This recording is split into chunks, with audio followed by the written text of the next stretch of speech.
Well done, well set. Almost almost. Right, thank you very much. Good morning, everybody. Hello, ladies. I'm happy there's so many of you today. I am taking Denise's place for once because Denise is super busy with family stuff. She's got about a million visitors from wherever her family lives. So she sends her apologies. A little bit closer. There. Try that. 2 millimeters to the left. Stay like you are. All right. Anyway, I've lost my train of thought now. Right. So Denise is not coming. So her apologies. She really wishes she could have been here for the talk because she was really looking forward to this. And just a few items then that I want to go through on the club's behalf.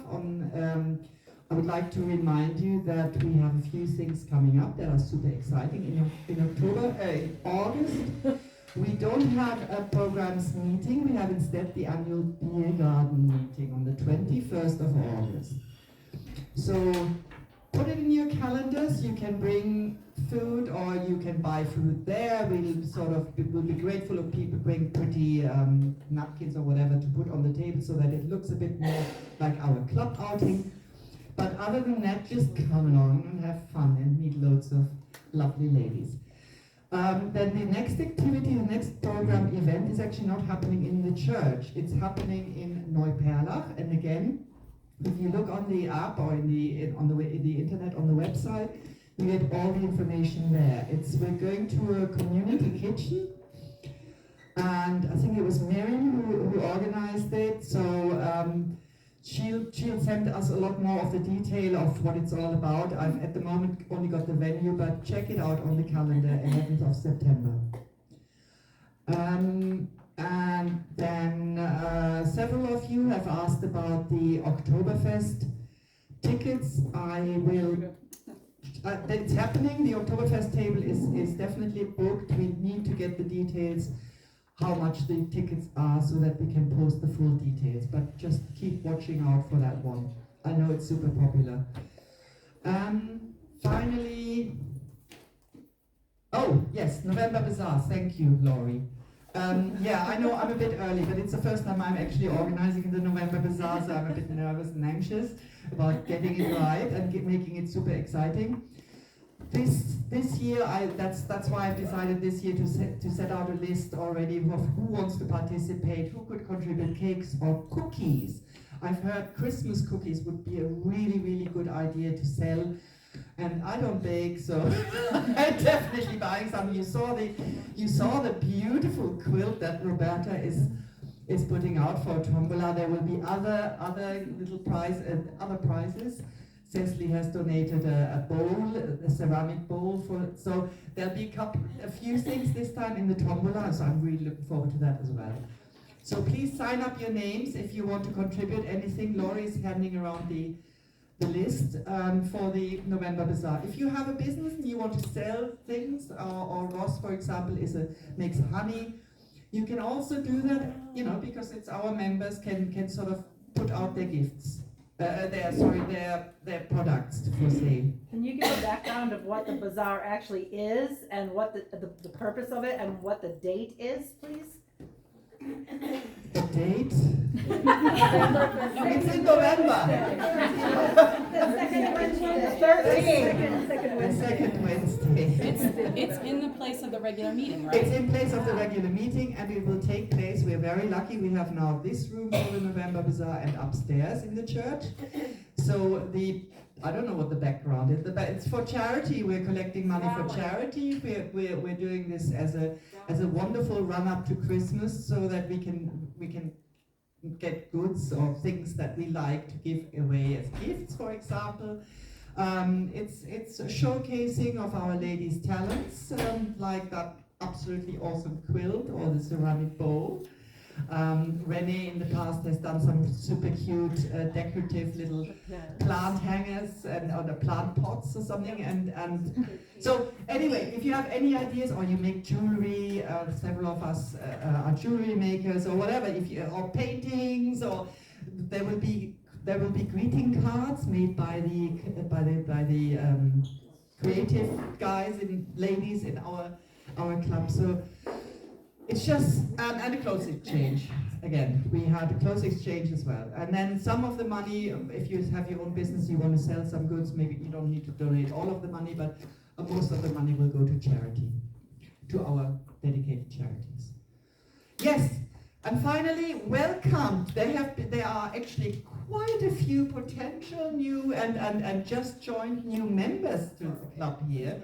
Welcome to everybody who's just here to check it all out. And welcome to one member, sorry. No, who's the, yes, sorry, behind you, who's just joined. Would you like to introduce yourself?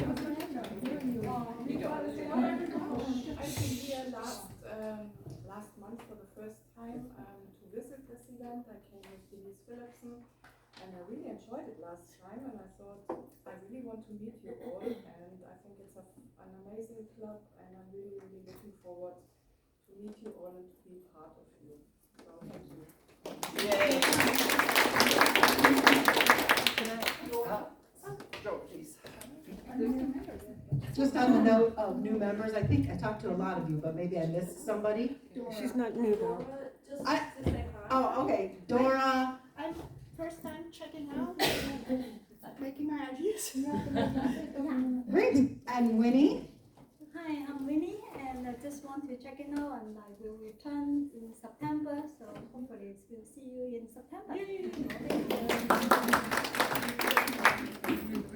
Hi, I'm Wyman. Wyan. Yeah, Wyan, and I'm sorry. also checking out the Globe. Anybody else? Cecily. Cecily? Cecily and I originally come from South Africa, and I don't know many English-speaking ladies, so I'll be really happy to check it out as well. So for all of you ladies and any of your friends who might also be interested, of anybody, we're having a newcomers coffee on Tuesday, the 16th, from 9 to 11 a.m. at Café Münchner Freiheit near the station, Münchner Freiheit station. There are different locations, but that's the one. It's a small group, not like this big, huge group, so you can ask all your questions, and I'll be there because it's my organization. But any longtime members that want to come and give their experience as well are most welcome to join us too. I think it's good to have a range of experience and members. So anybody who wants to join in, it's an activity on the calendar. Please sign up if you can. If you're not a member yet, you can't sign up, but you can still come. And I'll be there, and Mary will be there at some point. And yeah, if it's nice, we'll sit outside. It's a lovely place to sit outside, have coffee or whatever. And hope to see you there. And that's a monthly activity, but not in August. You can sign up if you're not a member. Oh, you can sign up if you're not a member to that particular activity. But you can come. No, she said you can Oh, sign you up can? Yes. But if you're not signed up yet, to that particular activity. how How do you? like the people who are checking it out? On the website. Yeah, because it's the whole thing is to check out the club, right? Yeah. Yeah, Now so I'm going to you can join. do it from Yeah. the website. Yes, You can sign up for Oh. newcomers coffee. I didn't even know that. No, I didn't. Oh, yeah, sure. You can sign up for the newcomers coffee on the website. Also, you can just come if you've heard this talk, because I will be there. Okay, thank you, Irene, that's really important to me. Yeah.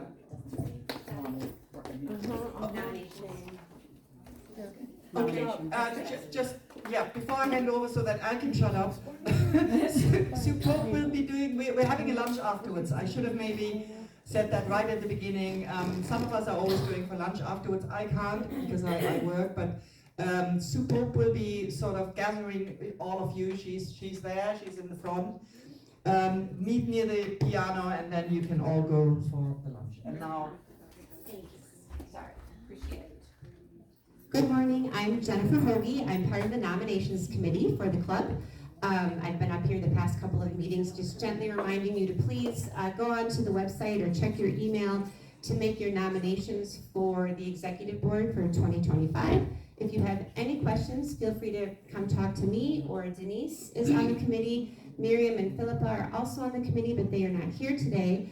It's really important for your participation. We appreciate it. Anybody who is to be considered for the executive board positions of chair or treasurer, they need to be nominated through this venue. So please take time to do that. The deadline is next week, July 17th, and then no more hearing from me. Thank you so much. You can nominate yourself or the existing chair, vice chair, and finance person as well. And Now, just one thing, and those people who know will know.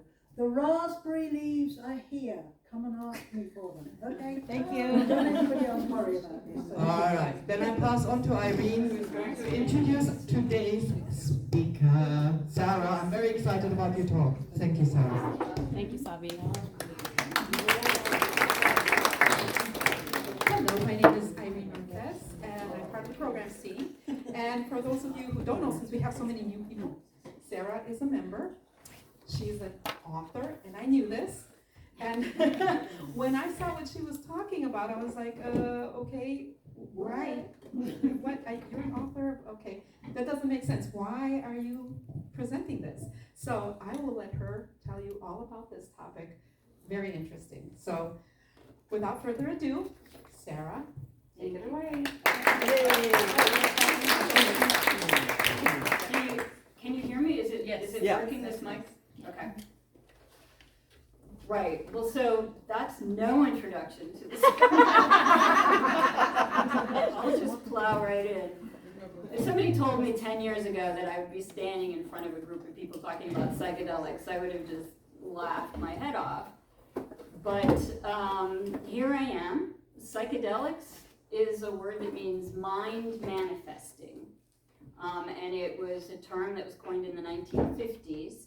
Nowadays, they like to use entheogen instead because psychedelics has this bad connotation from the 60s where it got a bad rap.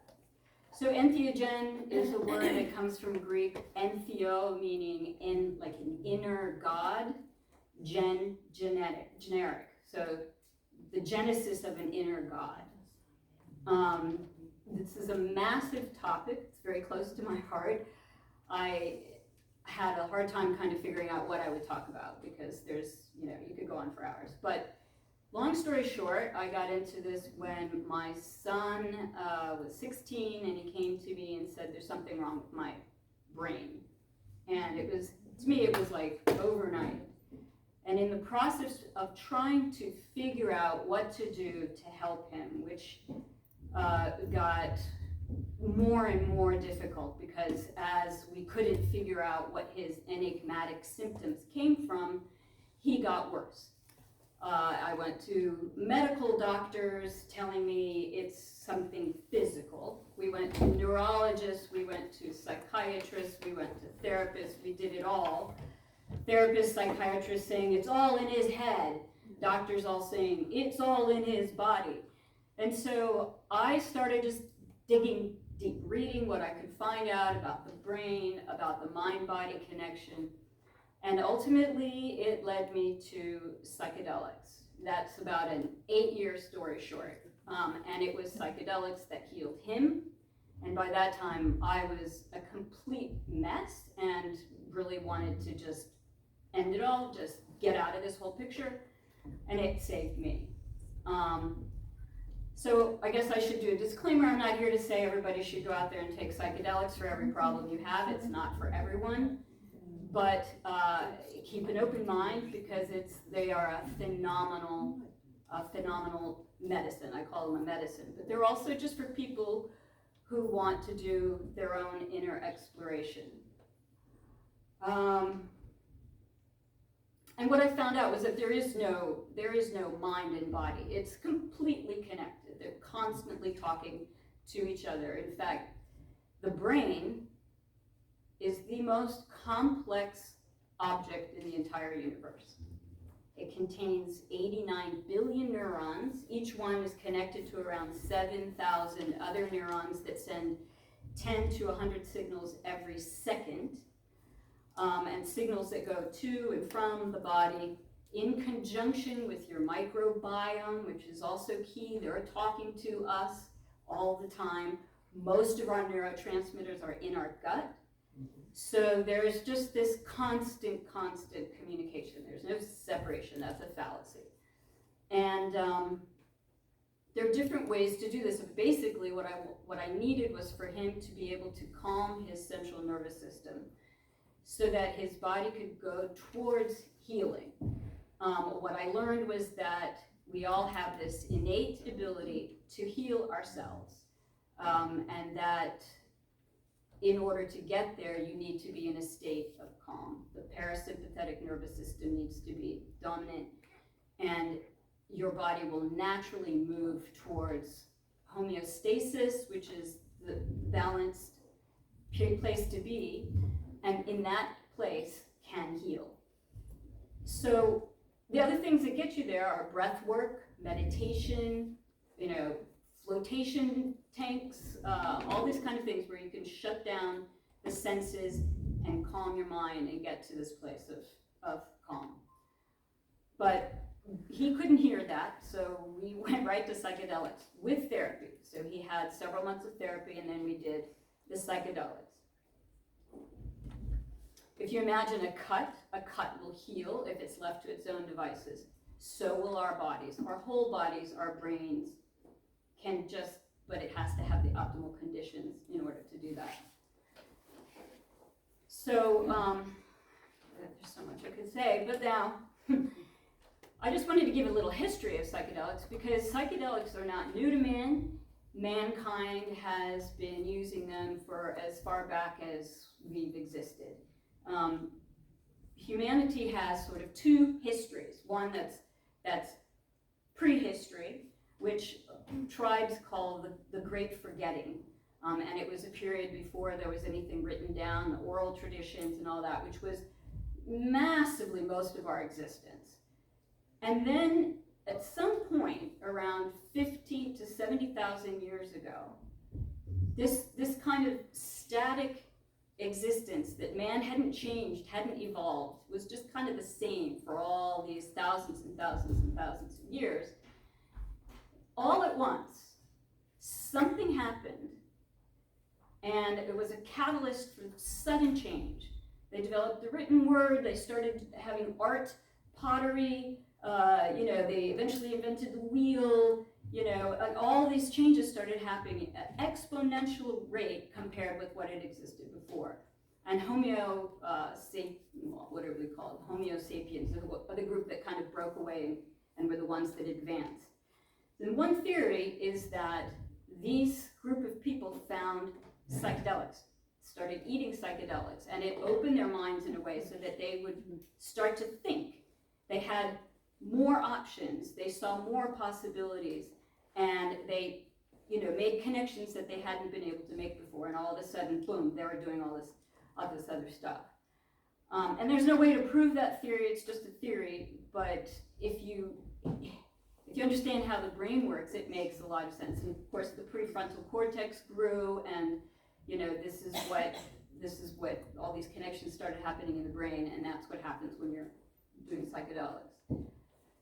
So there were the oldest site is in Göbekli Tepe in Anatolia, which is, to me, the coolest archaeological dig that I've ever been to. And there's a tiny, tiny fraction of what's there yet to be excavated. It's extraordinary. And they have these massive stone kind of T-shaped things that some people think look like mushrooms. They're set up in a sort of circular way, and they were eventually buried intentionally. They put rocks all around it and covered them over. Nobody knows why. They were there at 10,000 BC, and the discovery of Göbekli Tepe in 1996 changed the whole notion of how man, the theory was that man settled because they learned agriculture. And then once they learned agriculture, they created communities and city-states, and out of those city-states, they developed religion. Göbekli Tepe was a temple with no civilization around it. So it's changed this whole idea on its head and decided that, well, no, people created the temples, we don't know why, and then settled. after that. So one of the theories, again, is that they saw these visions, or they had this sort of a mindset of being one with the universe from psychedelics. And we have now new techniques, so it's kind of a recent development that we can test the ingredients that were in some of these ancient vessels that they found. So the chemistry has kind of advanced to the point where we can test what we couldn't before. And they find evidence of these psychedelic substances in some of these vessels. Then there were 4 others that were super cool places. The Mesoamerican cultures in Mexico, the Toltec, Mayan, and Aztec, they all used mescaline-containing peyote. It goes back 5,700 years. They also used other psychedelics. Then there was Peru. There's evidence from 1300 BC.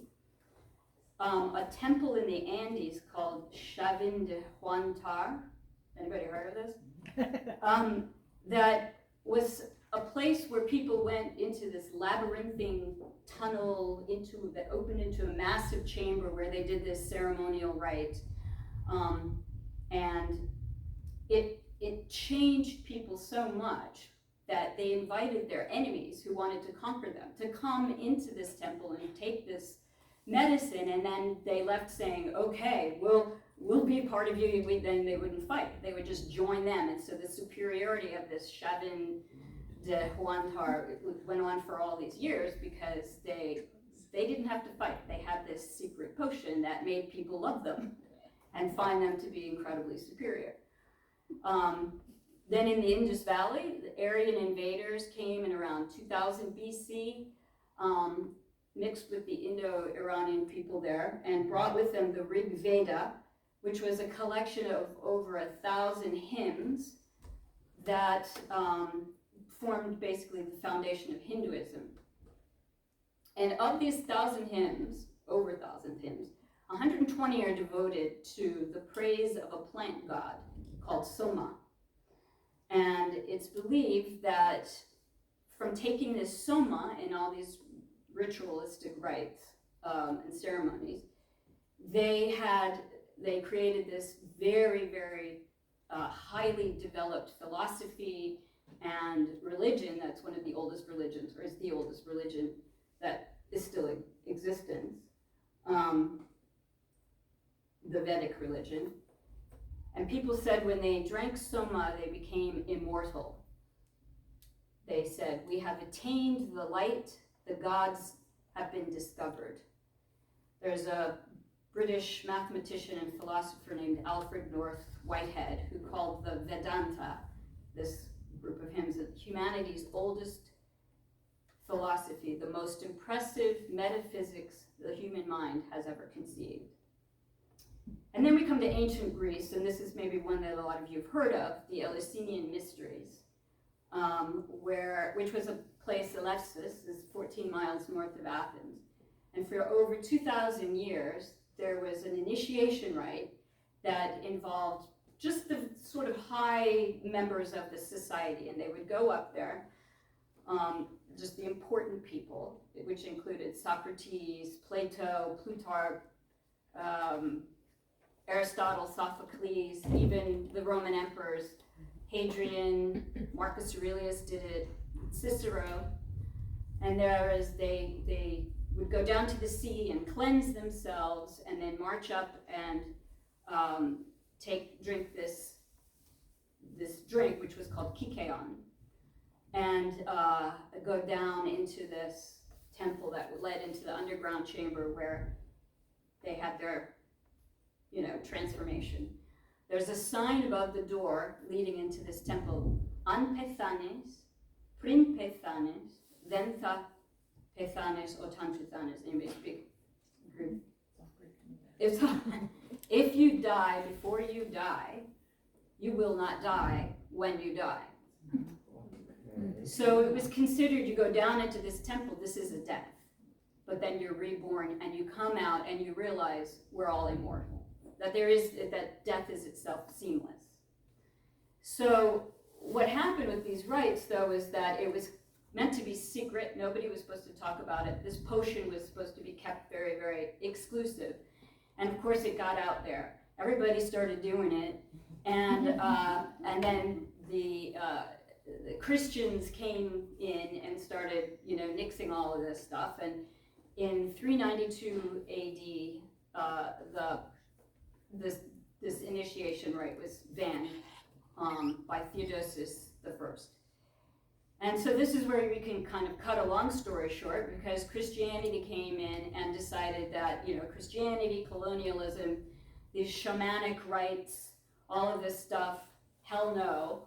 If you want to experience God, you got to go through the priests. There's none of this direct mystical experience. This is only to be had by going through the hierarchy. And there's a lot of theory that Christianity itself came from a psychedelic beginning, and that I could go into all that, but it's a very intriguing hypothesis. So, and many of these practices did remain and are still ongoing, even if a lot of the knowledge was lost through the years. There have been ongoing shamanic traditions and that are still existing and carry the knowledge of the old ways. But this sort of ancient historical use of psychedelics was what we call kind of the first wave. And then they were, they kind of went away and went underground, and people only did it secretly or scattered here and there. And then, of course, the second wave is the one that you're all sort of familiar with. The 60s, the hippies, beginning with, it started kind of earlier than that, in 1919, when they developed psychedelics in a lab. They figured out a way to create these molecular structures and then tweak them and create different types of psychedelics. Carl Jung was taking them, Jean-Paul Sartre was taking them, other artists and intellectuals were, really experimenting in the 20s and the 30s, and then World War II came and all of that experimentation kind of stopped. But then in 1931, Albert Hofmann, who is a Swiss chemist working in Basel, Switzerland, he invented LSD, and he too sort of put it aside and forgot about it until the 19th of April in 1943. He thought, oh, I'm just gonna try that, and he took it. And then he decided he'd go home on his bicycle. So this is called Bicycle Day, and every 19th of April, people who are LSD enthusiasts will get on their bicycle, tripping on acid, and ride around. Mostly California, but it's I am not familiar with this. So this started the kind of second wave. But in the 50s, there's an Englishman named what's his name? Humphrey Osborne, who ended up in Canada, in Saskatchewan, working with people using mostly mescaline to treat alcoholism, depression, and he was having incredible success. He was curing people left and right. He was friends with Aldous Huxley, and you might know about the book Doors of Perception, which Aldous Huxley wrote about his experience with psychedelics. And it was Osborne who created this word psychedelic. He said, we have to have a name for this, and they talked about it, and this is what he came up with, mind manifesting. So the rest of that wave, you're no doubt familiar with the widespread use of it in the 60s, and Timothy Leary and the culture it's a Western story, it wasn't much in the East, but the peaceniks refused to go to war, and Nixon didn't like that, and they were a great concern to the government. At the same time, the civil rights movement was happening, which was also a bit of a pain in the neck to the government. And so Nixon declared war on drugs and made the use of psychedelics illegal. He spread horrors. A lot of the stories were really untrue, misinformation, lies, but it worked, and people got freaked out by them. I found a quote by John Ehrlichman, who was Nixon's advisor, who claimed that the government had two distinct enemies, the anti-war left and black people. He said in an interview before he died, "We knew we couldn't make it illegal to be either against the war or blacks, but by getting the public to associate the hippies with marijuana and blacks with heroin, and then criminalizing both heavily, we could disrupt those communities.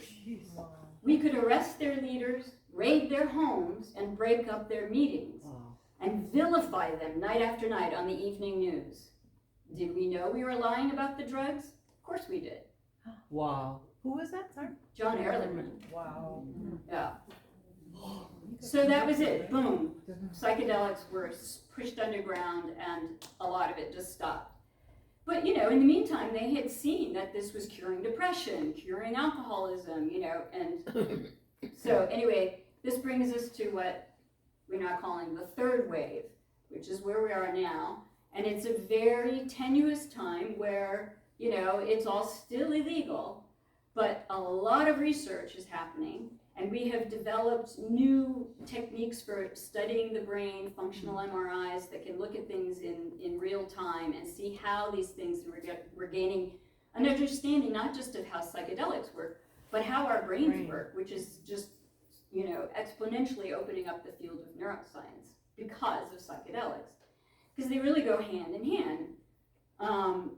They enable a person to delve into their consciousness, go deep, explore the inner mind, gaining a self-awareness that in turn can then lead to clarity, better regulation of thoughts, promote a mindset that's conducive to connection and harmony with others, with nature, with working together towards something greater than the self. That's pretty much a universal outcome of a psychedelic journey. People feel these things. So that it's a way for us to kind of connect with our intrinsic selves, who we were meant to be, you know, find our meaning, our where we were supposed to go, you know, that beneath the societal layers that have kind of indoctrinated us and told us we have to be or act a certain way, you can kind of go back to this deeper you and figure out, you know, what your truth is. They cause heightened levels of I'm just trying to see what I should tell about how they actually work. It's my pages are all messed up. Yeah.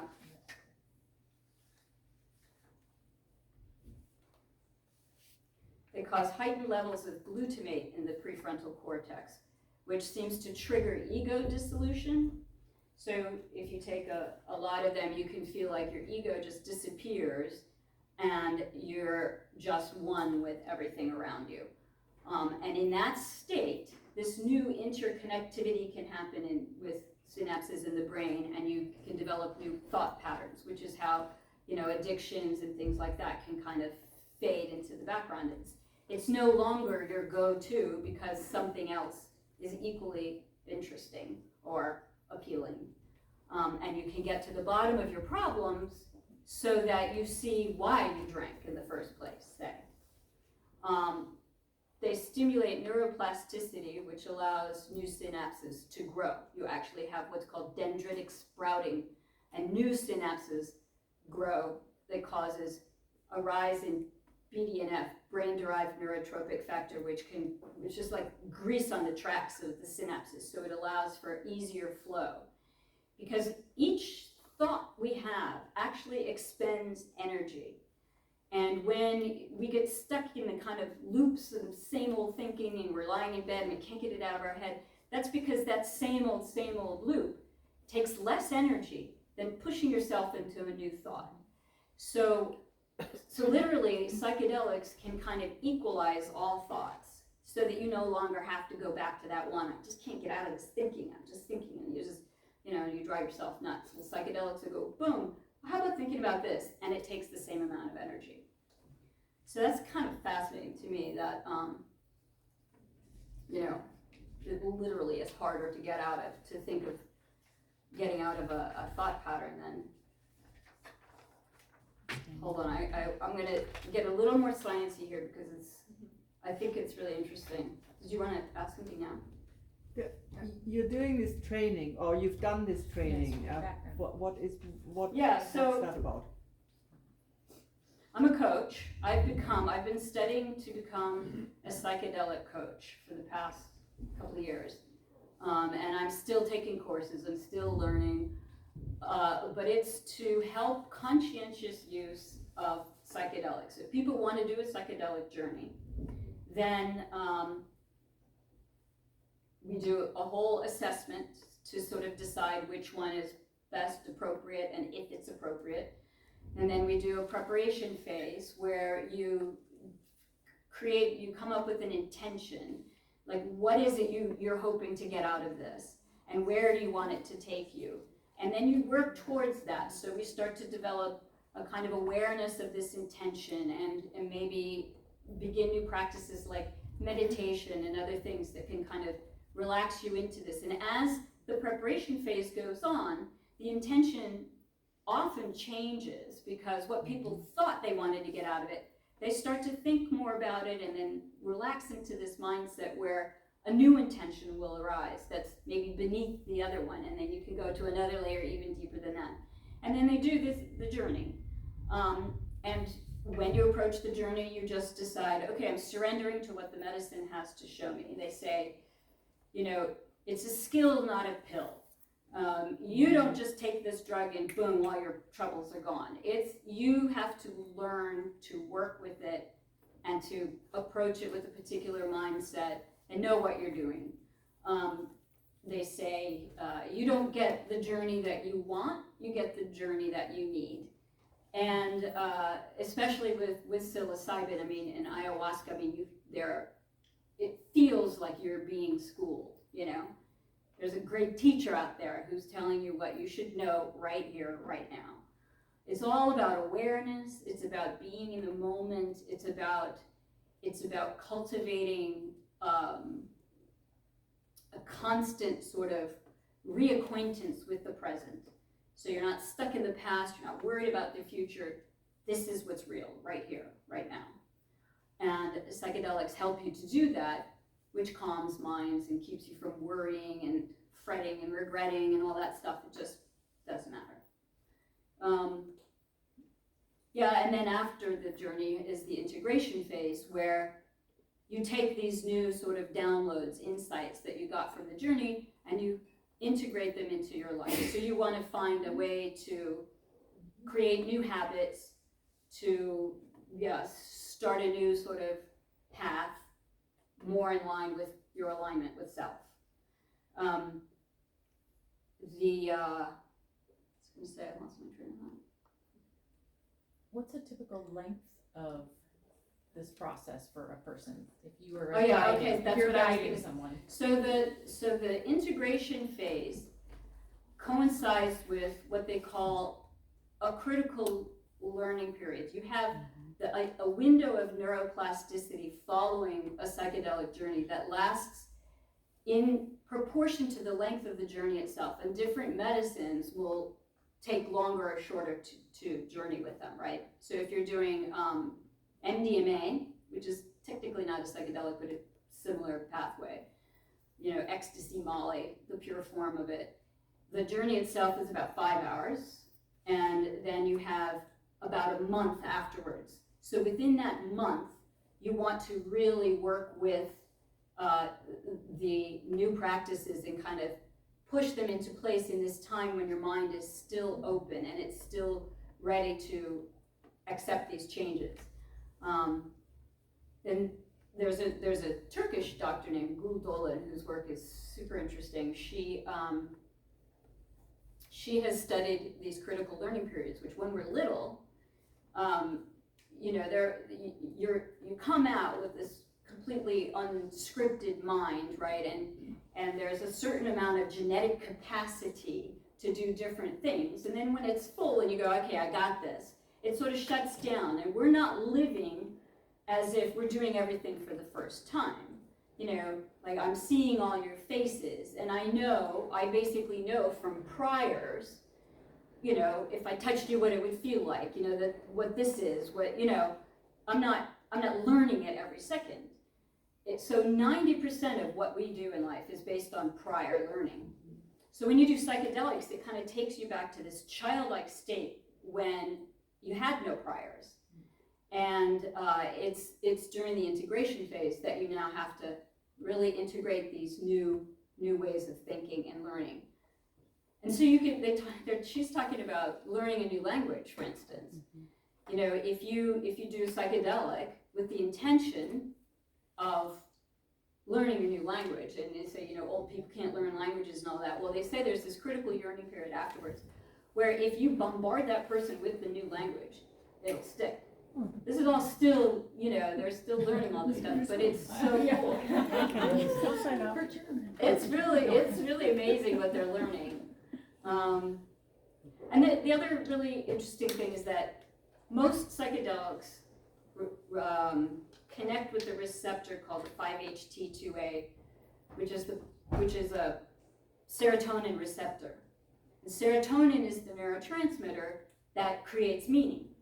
They've figured that out. They've isolated it, and they realize that, which is why when people get depressed and they have, you know, the serotonin is low and all this, that adjusting the serotonin levels can allow a person to feel more alive in a certain way, right? This is super simplification. But so the fact that these medicines fit perfectly like a key in a hole to this meaning-making receptor in our human brains is phenomenal, you know? I think it's really cool. So yeah, for me, you know, if we believe that psychedelics came at a time when man was in crisis 50, 70,000 years ago, you could say that, well, now here they are coming back, but with a more intentional use, with a more cautious, you know, with scientific backing. But the scientific backing, you know, it's not everything, because you really can't scientifically explain what happens to a person when they take a psychedelic. It is your conscience. You know, where does that come from? All these questions, we're still seeking, we're still questioning, we're still learning. But if they can bring humanity together again at a time when we all feel so isolated and, you know, we're at each other's throats and we're killing the planet, and it can give us a sense of interconnectedness, and it can give us a sense of oneness with the planet. And, you know, I feel like, well, let's see, you know, let's do it. And at least for me, it's been a really cool journey, and yeah, that's why I'm sitting here now.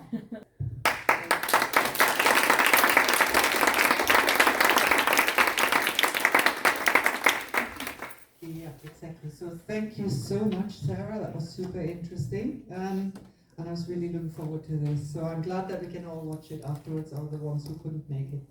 Just a quick reminder then that we're going for lunch now. Or everybody who wants to go for lunch, please gather around the piano to go with Sue Hope for lunch. Thank you very much.